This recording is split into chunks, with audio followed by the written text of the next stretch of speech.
Hey snacks, it's Lala! Welcome to Snack Size. I am thrilled to be here sharing this wonderful space with you, and I'm ready to take you on an exciting journey towards finding your passion and following your dreams. So whether you're discovering new interests, setting bold goals, or just looking for a dash of inspiration, know that every moment is worth celebrating and every dream is within reach. So grab a snack and get comfortable because we're about to dive into another fabulous episode where we celebrate the beauty of being unapologetically you. Our time together starts now.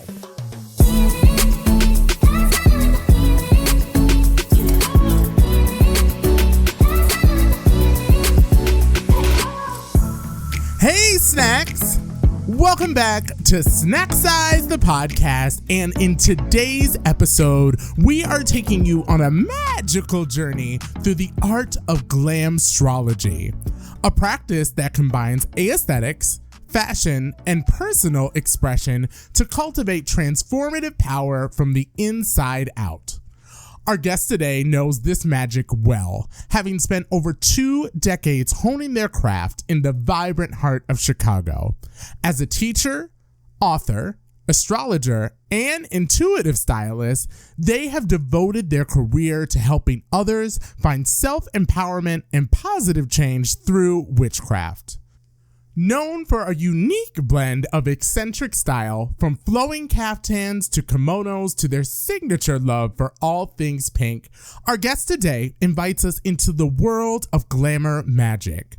Through workshops and writings, they have shared enchanting ways that makeup, clothing, and adornment can inspire a deep connection to personal power, guiding others to embrace their creativity and spark transformation in their own lives.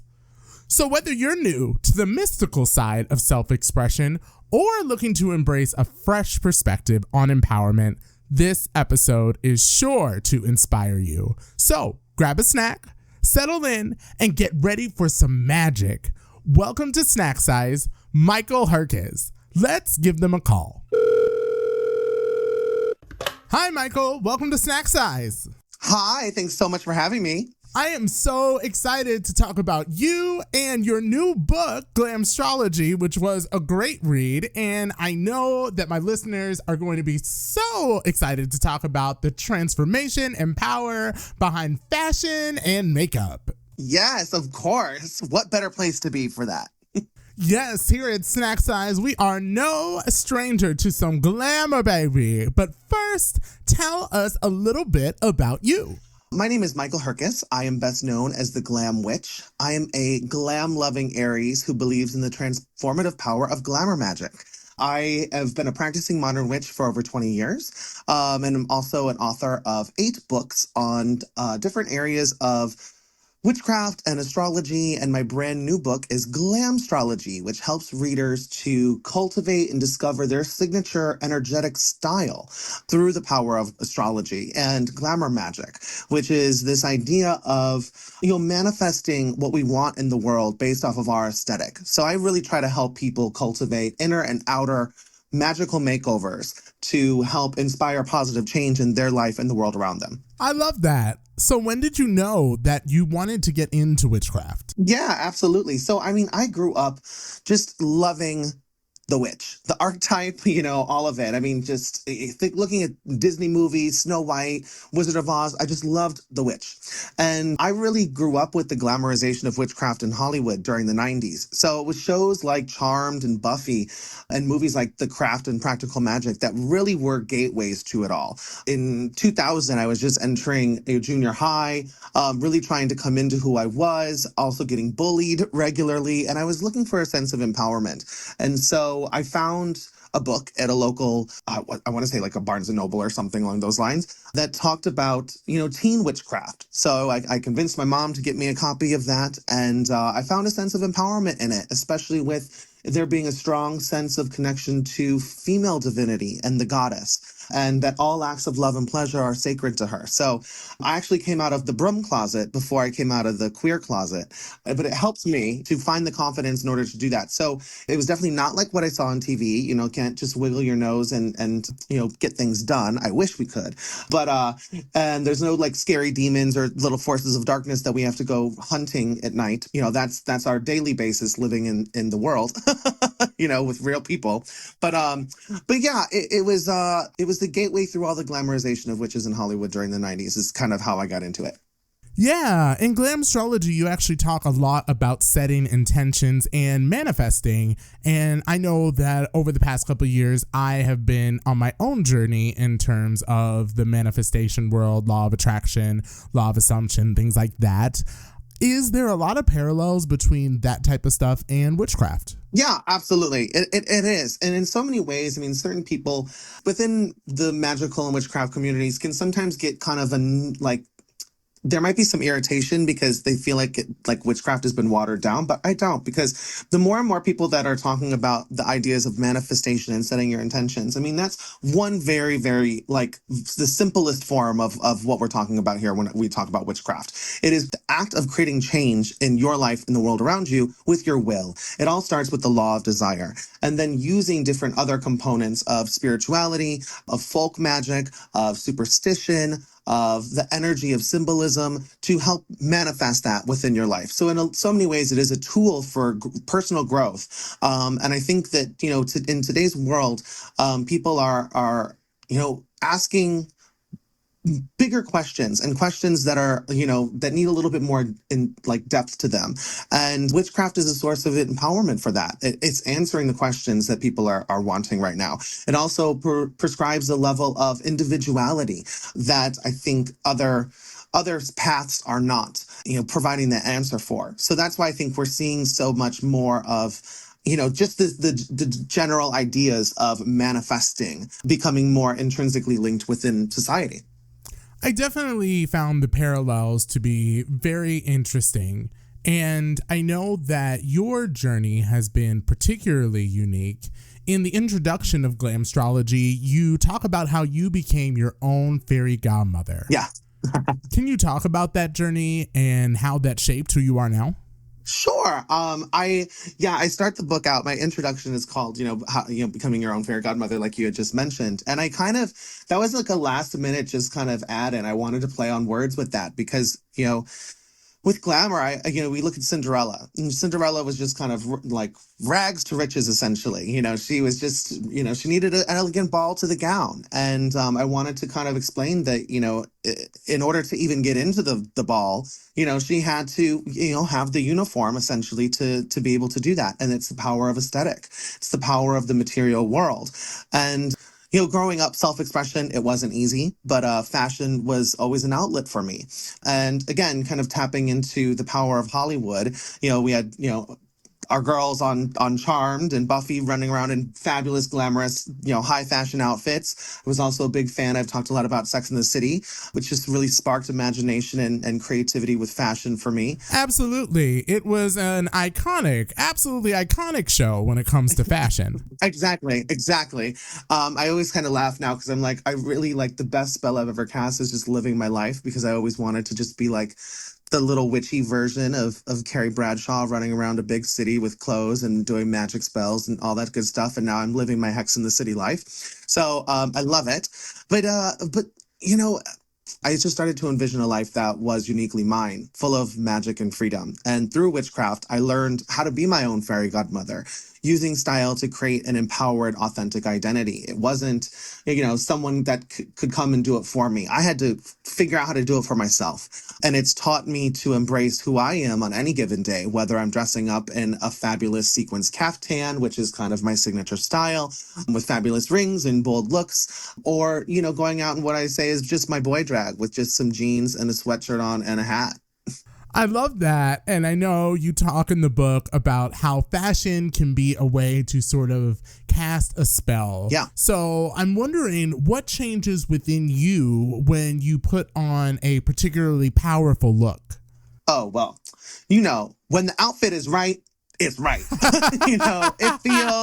It feels like you have summoned a whole different person. And I've summoned a whole different energy around me. So, it really is, it's looking at it like this, like every element I put on, the colors, the textures, even the jewelry, they all work together as symbols. And, I'd mentioned before, symbolism is really very much, connected to witchcraft. We as witches, we work with different energy sources to manipulate energy essentially, and create the world that we want out of it. And so much of that is symbolism, the energy of symbolism. And so when I'm putting on these different things, like the colors, the textures, the metals, the jewelries, the different accessories, it's like layering, adding different layers of this perfect, I guess, like cake, if you will, like the ingredients of a perfect, delicious recipe. And it's the layers of confidence, it's the layers of attraction, it's the layers of protection. And it's this magical ability to shift my mood with my aura. And, when I do that, I feel invincible. I feel like I'm ready to take on anything. And that energy impacts everyone that I interact with too. And I say it too, I get so many compliments on the streets, and I'm lucky enough to live in Chicago, a big city, where I do have the freedom to dress a little bit more flamboyantly and a little bit, more embracing my queerness. But, you know, I look at, energy is not negative or positive. So when people give me compliments and they love what I'm look like wearing and they're gazing at me in such a lovely way, that's energy that's helping the spell of my life. Just as much as it is when there's people that are looking at me with a frown and like, ooh, who's this bitch coming around the corner? Like it's all good. I'm taking it. I need it. There's no such thing as bad press to me. And what's really cool is I love talking about just the idea of like spellcraft and magic. I always say that magic is science that hasn't been proven yet. So I love looking at different aspects of witchcraft that are connected to psychology or science in some kind of way. And one of the best things is I've learned that there is this thing called enclosed cognition, which is a subcategory of behavioral psychology that discusses that how we dress impacts how we see ourselves and the world sees us. And they tested it out by having people go out for a day wearing white lab coats like a doctor. And not only did they, start feeling better for themselves because people were holding the door for them, they were being treated differently. And but they just started to feel better, and then they started to do like IQ tests, and their IQ even improved while they were wearing that outfit than when they were wearing the regular street clothes. And so like there's something to it, and that is kind of the I guess what I love is it's like proof that this does work. And it's so funny because I was just in California on my book tour, and I had like a little glam emergency, and I had to run around the corner to the Ulta that's there. And normally I go into Ulta and I'm all looking cute, but I was like looked up like straight boy drag, like just like why are you in this damn store? And no one helped me. No one could care anything about me. But when I normally go in with the sparkles and everything, they're all up like next to me. What can we help you with? What can we do? What can we do? And it was just one of those moments where I was like, oh my gosh, like I'm actually like, I know I've written about this and I know it makes sense and I do it, but it was one of those, oh wow, this is happening right now. I experience the same thing when I'm in drag. When I am all glammed out, the C's of the gay nightclub will part. And then as soon as I get out of it, I am just a nobody.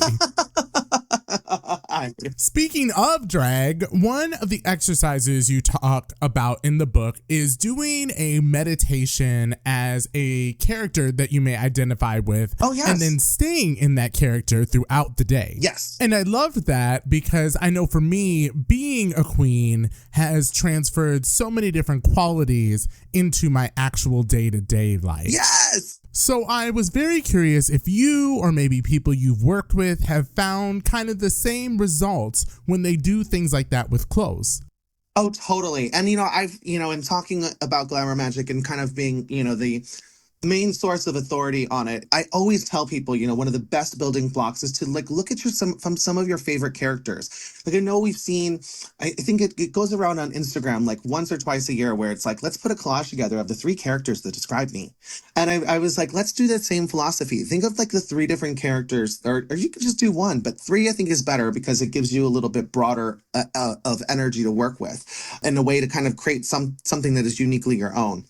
But a lot of times people hear like glamour magic is this illusionary act, but it's not an illusion. It's more of an illusion because you have to have a point of reference. You're referencing something that other people understand. So you have to have an audience. That audience can be other people, but it can also be yourself. It's also like we have Halloween coming up around the corner. It's like having the best dressed costume and going in, but no one knows who it is. So you have to kind of be aware in glamour, like, of pop culture. You have to be aware of what's going on in society. You have to be aware of your own internal landscape as well.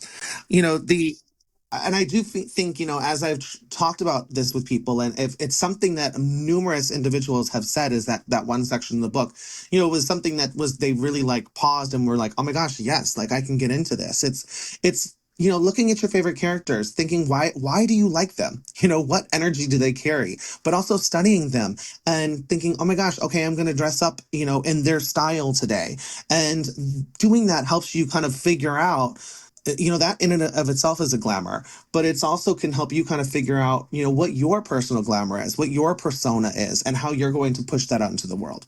Yes, and I think that we admire these characters that we see in pop culture because oftentimes we see something in them that we don't yet see in ourselves.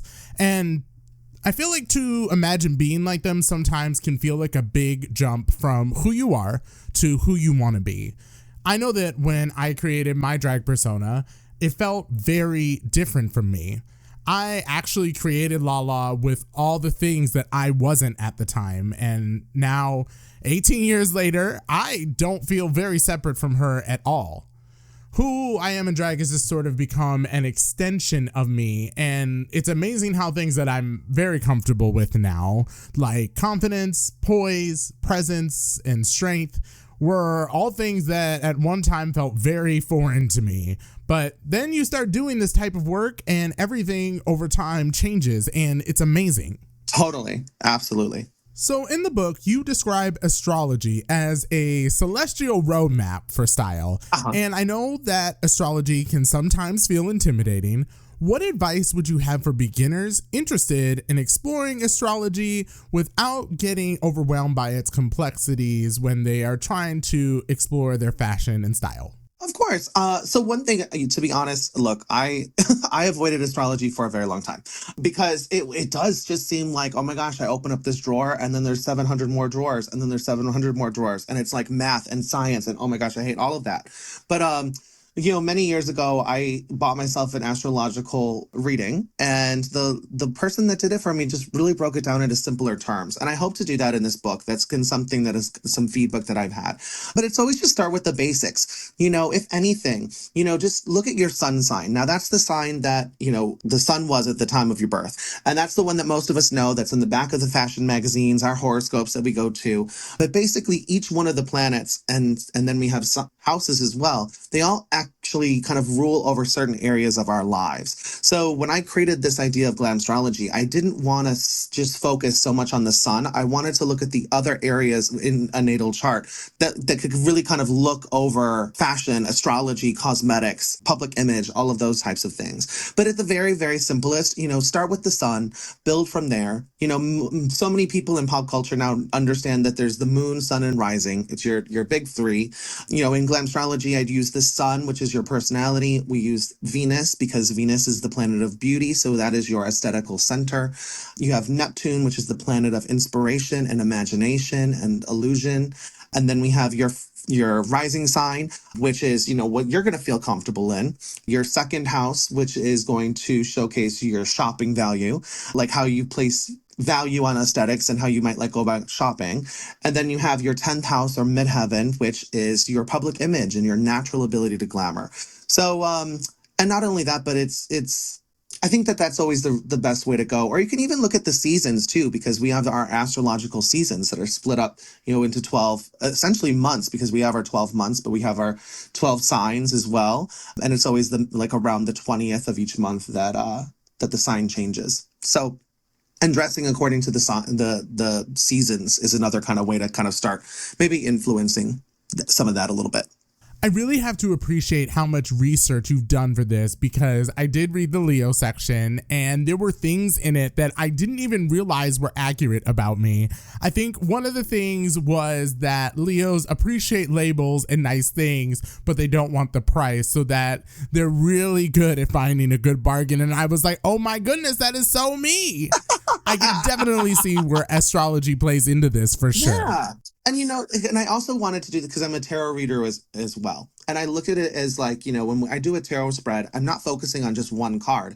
And depending on what other cards come up, when I throw them all down, the meaning of it might change a little bit. And so that's the same thing with astrology. And so one thing I think that I tried to kind of set apart from other style books or other astrological books is that it's just not about the one thing. Even though, Leos love learning about themselves and all things about themselves. So it doesn't shock me that you kind of just jumped right in there for that. It's very on par. But yeah, and that can even showcase sometimes where it's like, oh, even me, I'm like, oh, I don't really like agree with that generalization of, this one sign, and so on and so forth. So when you look at it like from a bigger whole, that kind of can give, again, a more individualized take on how it all can be put together for you. You definitely got me as a Leo down on that one. Something I did want to ask you, I follow you on social media and you do a lot. Yeah. So I'm wondering how you use Glamstrology and navigating style in different situations and environments. Ooh, that's a great question. So, well, it's really funny. So I just went on a 9-city book tour. And so, of course, trying to plan the outfits for each one of the events was something. So part of it was looking at, where am I at? It started in California. California is going to be, just as in general, is a little bit more pink and vibey and fluffy and bohemian. And so I wore a lot more caftans and I wore a lot more, light pale pinks because it was Libra season and that's more of their color scheme and things like that.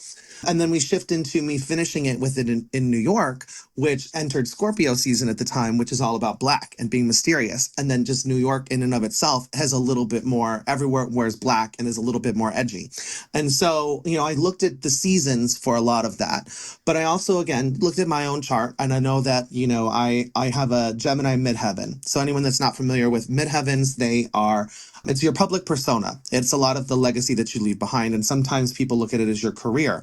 But I'm looking at it from a style perspective of like, it's how people are going to relate best to me. It's how the public relates best to me. So I wore a lot of sequins because sequins is very much connected to the chattiness of the Gemini energy. They're the communicators. And so it's very attractive. And at the same time, Gemini also rules over the arms. So I wear a lot of bracelets and I wear a lot of jewelry. And I started wearing a lot of gloves when I was in New York to kind of pull in that environment and that part of my Glamstrology into the seasonal flow of it all as well. And then, there's also a practicalness of it too. It's like, I know I'm going to the airport, so I'm going to, be in sweats because I want to be comfortable. And I'm also a Virgo rising, which includes into my Glamstrology. It's very analytical and it's very, let's break it down and let's think about it and form a plan prior to doing it. So I've always been more of I have to plan my outfits, then I can just grab it and go. So yeah, I hope that answers the question. I think it did. Yes, and sequins is my favorite color, by the way. Got to have my sparkle. Exactly, the sparkles. Very Leo of you as well. But I'm sure you might have some Gemini somewhere in your Glamstrology as well.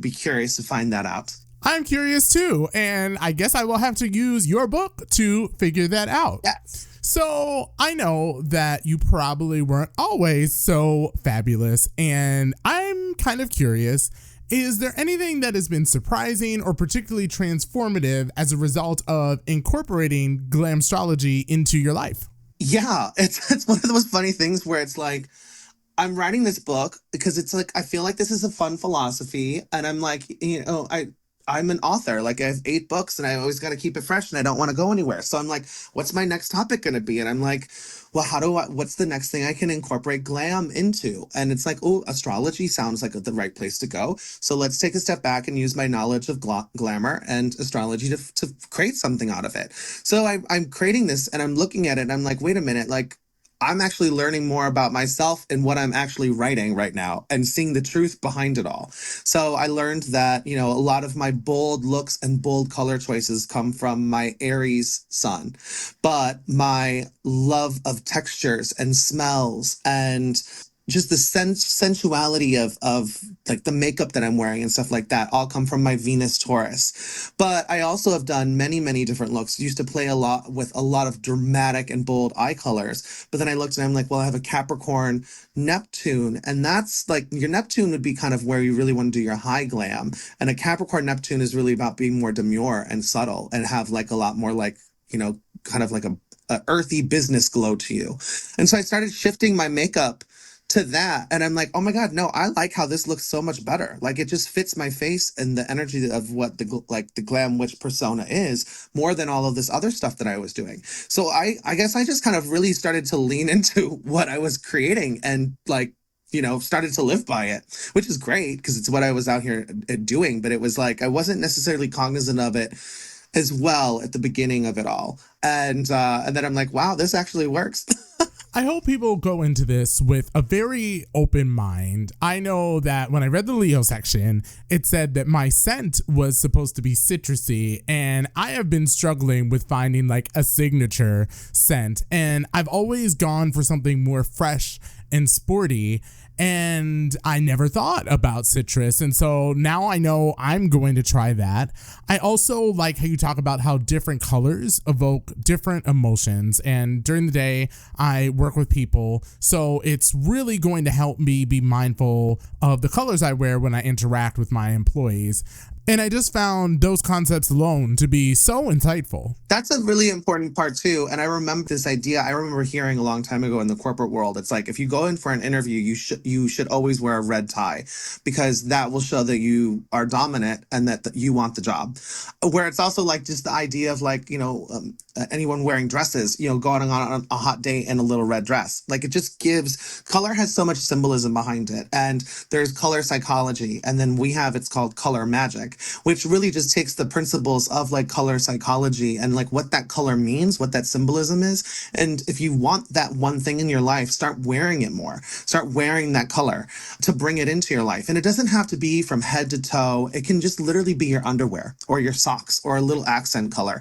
But either way, the energy is then there. People sleep on the power of some good underwear. Yes. They really do. Nobody sees it, but you feel it. You know but it's you know there. it's there. But see, looking, you don't need to see the stars to know they're there. During the day we don't see them, but they're still there. Okay, so if readers can take one thing away from Glamstrology, what do you hope it is? I hope that they realize that true glamour is about honoring your own uniqueness. Your uniqueness is your magic. And Glamstrology isn't like looking like everyone else. It's not about, following the biggest trend that's out there. It's about looking at your truest version of yourself and reflecting it that back for the world to see. And when we align our style with who we are on a cosmic level, we amplify our confidence and create a magnetic presence that draws exactly what we need into our lives. And that's what I really hope everyone kind of takes away from this. I think, again, it's a style book. So even when, again, we're talking about the colors or these different fabrics and things, there's also the idea of like, different skin tones or body shapes are better in different silhouettes and things. And yes, there's truth to that. But this book is looking at it from the energetic level to start pulling in and becoming a magnet to pulling in all the things that you want in your life. And so I hope it just, allows people to find a way to tap into their authenticness. Speaking of authenticity, there is a question I ask every guest on my show, and we get all different types of answers. So I am super excited to hear what yours is. And the question is, what is the secret to a happy and fulfilled life? I love this question. I'm gonna get a little deep. Yes, please do. So the secret. The secret is that the only opinion that truly matters in your life is your own. You are the architect of your happiness and success, but you are also the only one that can stand in the way of achieving your dreams. So that's why it's important and vital for you to suspend disbelief and cynicism and anchor all of your actions in the power of self-love. And I know that the concept of self-love has been just like very much watered down in our culture and reduced to, some surface level affirmations and at times even now narcissistic outlooks on life. But that's why I've come to redefine self-love as something deeper that I call self-power. So self-power is the secret for me. It is the recognition of our inherent worth and our unwavering belief in our own potential. It's about embracing our authentic self and all of its complexities and making decisions that honor who we are at our core. And when we cultivate self-power, we no longer seek validation from others because we're already validated in our own sense of purpose. And that's through our identity. And this principle isn't just about feeling good. It's about living in alignment with our truest self. So it's about making choices that reflect our values and desires, even when they go against the grain. It's about standing in our truth, knowing that we have the strength and resilience to overcome any obstacle. And, it's not always easy, but I think that that's the point of it, because the best things in life really aren't easy, usually. It requires introspection and honesty and sometimes the courage to even walk alone. But when you master it, you unlock a wellspring of confidence and clarity that just guides you in moving through any challenge so that you can triumph in your own life. So, I encourage everyone to commit to this path, commit to your self-power, and watch as it transforms not only your life, but the lives of those around you. And that is the art to a magical, happy, and fulfilled life. Wow. I love that. Snacks, from now on, we are not doing self-love. We are doing self-power. Now, I do have a follow-up question, and I normally don't ask one. I've been through a pretty big transformation. I've lost about 90 pounds in the last year. Oh, congratulations. I've lost 80. Hey, yes. Yes. Come on, healthy lives. We love it. I love it. So for me, while everyone knows that I do have a stronger sense of self than your average person, but for me, within myself, I feel like I had lost a little bit of my self-power. So I worked on that with therapy and being healthier, but it wasn't until I was where I wanted to be, then I got really into my style in terms of fashion. So my question is, does finding your self-power lead to your sense of style, or can style help you with your self-power?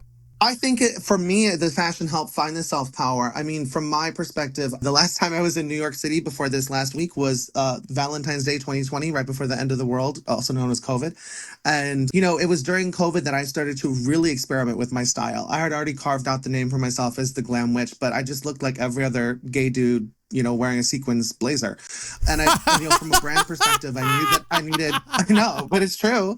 I was like, but I needed to uplift myself and actually get out of my own way and really cultivate this Glam Witch persona and experiment with different fabrics and fashions that I've always wanted to, but I was afraid to. And being home all the time allowed me to do that. And then the world slowly started to open up. So I got to go out, but not everyone was out, but some people were, and they liked it.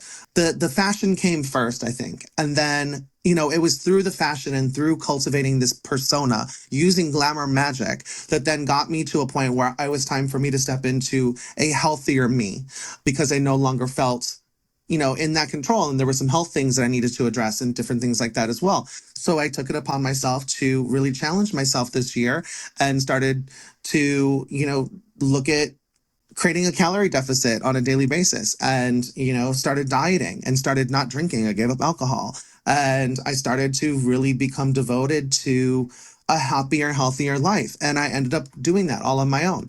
And now I think that both of them worked together. But I think, it doesn't matter. You can start with either or. The journey or the destination. It's really, I think, about enjoying the scenery of the ride that you're on and finding inspiration in that moment, if that makes sense. Yes, it definitely makes sense. And I do know that your fashion is definitely on point, and I am taking notes. Speaking of taking notes, where can people follow you, and do you have anything exciting coming up? Yeah, so you can follow me, and first and foremost, my website is the best way to get a hold of me or connect to all of my social media. So theglamwitch.com is my website, and it will link to all of my social medias. But I'm most active on Instagram, which is at the.glam.witch. And then as far as like new things coming out, I don't know. I'm still doing like appearances. You know, my new book, Baby Glamstrology, just came out. So I'm sure there's going to be a bunch of new appearances. I think there's one that's coming up soon in Barnes and Noble here in Chicago. So just check out my website and check out my socials for anything new that's coming out. I'm starting a new book that I have to get turned in the next couple of months on the power of Aphrodite and the laws of desire, the mysteries of desire. So I'm really excited to tap into this one. Well, thank you so much, Michael, for stopping by Snack Size. I hope that this episode encourages people to explore their glamstrology, find their self-power, and, of course, get into their own personal style. All right, Snacks, until next time, be safe, love one another, and, of course, go be fabulous. Bye. Bye. Thanks for listening to this episode of Snack Size, the podcast. But if you're still feeling a little hungry, then head on over to snacksizepod.com and feast on all your favorite episodes. While you're there, follow me on social media. I love to stay connected. Until next time, keep it tasty. And remember, you are always the flavor of the day.